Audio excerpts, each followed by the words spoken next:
شروع اللہ کا نام لے کر جو بڑا مہربان نہایت رحم والا ہے۔ اور اگر تم عورتوں کو ان کے پاس جانے یا ان کا مہر مقرر کرنے سے پہلے طلاق دے دو تو تم پر کچھ گناہ نہیں، ہاں ان کو دستور کے مطابق کچھ خرچ ضرور دو، یعنی مقدور والا اپنے مقدور کے مطابق دے اور تنگ دست اپنی حیثیت کے مطابق۔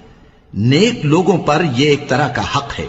اور اگر تم عورتوں کو ان کے پاس جانے سے پہلے طلاق دے دو لیکن مہر مقرر کر چکے ہو تو آدھا مہر دینا ہوگا۔ ہاں اگر عورتیں مہر بخش دیں یا مرد جن کے ہاتھ میں عقد نکاح ہے اپنا حق چھوڑ دیں اور پورا مہر دے دیں تو ان کو اختیار ہے۔ اور اگر تم مرد لوگ ہی اپنا حق چھوڑ دو تو یہ پرہیزگاری کی بات ہے، اور آپس میں بھلائی کرنے کو فراموش نہ کرنا۔ کچھ شک نہیں کہ اللہ تمہارے سب کاموں کو دیکھ رہا ہے۔ مسلمانوں، سب نمازیں خصوصاً بیچ کی نماز یعنی نماز عصر پورے اہتمام کے ساتھ ادا کرتے رہو اور اللہ کے آگے ادب سے کھڑے رہا کرو۔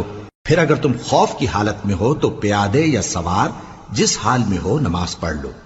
پھر جب امن و اطمینان ہو جائے تو جس طریق سے اللہ نے تم کو سکھایا ہے جو تم پہلے نہیں جانتے تھے اللہ کو یاد کرو۔ اور جو لوگ تم میں سے مر جائیں اور عورتیں چھوڑ جائیں وہ اپنی عورتوں کے حق میں وصیت کر جائیں کہ ان کو 1 سال تک خرچ دیا جائے اور گھر سے نہ نکالی جائیں۔ ہاں اگر وہ خود گھر سے چلی جائیں اور اپنے حق میں پسندیدہ کام یعنی نکاح کر لیں تو تم پر کچھ گناہ نہیں، اور اللہ زبردست ہے، حکمت والا ہے۔ اور مطلقہ عورتوں کو بھی دستور کے مطابق نان و نفقہ دینا چاہیے، پرہیزگاروں پر یہ بھی حق ہے۔ اسی طرح اللہ اپنے احکام تمہارے لیے بیان فرماتا ہے تاکہ تم سمجھو۔ بھلا تم نے ان لوگوں کو نہیں دیکھا جو شمار میں ہزاروں ہی تھے اور موت کے ڈر سے اپنے گھروں سے نکل بھاگے تھے، تو اللہ نے ان کو حکم دیا کہ مر جاؤ، پھر ان کو زندہ بھی کر دیا۔ کچھ شک نہیں کہ اللہ لوگوں پر مہربانی رکھتا ہے، لیکن اکثر لوگ شکر نہیں کرتے۔ اور مسلمانوں، اللہ کی راہ میں جہاد کرو اور جان رکھو کہ اللہ سب کچھ سنتا ہے، سب کچھ جانتا ہے۔ کون ہے کہ اللہ کو قرض حسنہ دے کہ وہ اس کے بدلے اس کو کئی گنا زیادہ دے گا، اور اللہ ہی روزی کو تنگ کرتا اور وہی اسے کشادہ کرتا ہے، اور تم اسی کی طرف لوٹ کر جاؤ گے۔ بھلا تم نے بنی اسرائیل کی ایک جماعت کو نہیں دیکھا جس نے موسیٰ کے بعد اپنے پیغمبر سے کہا کہ آپ ہمارے لیے ایک بادشاہ مقرر کر دیں تاکہ ہم اللہ کی راہ میں جہاد کریں؟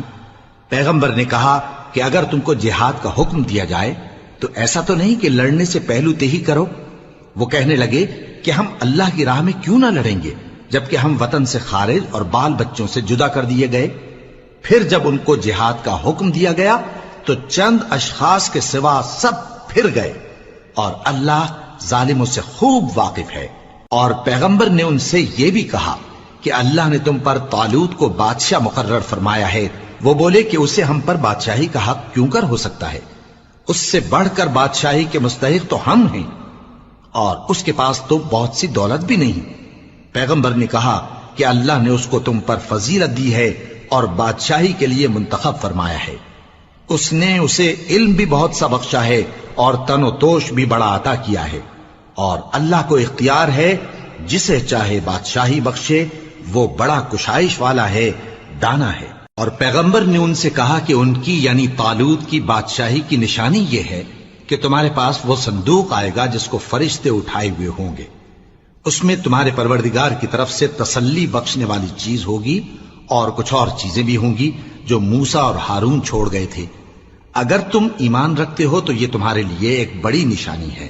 غرض جب طالوت فوجیں لے کر روانہ ہوا تو اس نے ان سے کہا کہ اللہ ایک نہر سے تمہاری آزمائش کرنے والا ہے، جو شخص اس میں سے پانی پی لے گا اس کی نسبت تصور کیا جائے گا کہ وہ میرا نہیں، اور جو نہ پیے گا وہ سمجھا جائے گا کہ میرا ہے۔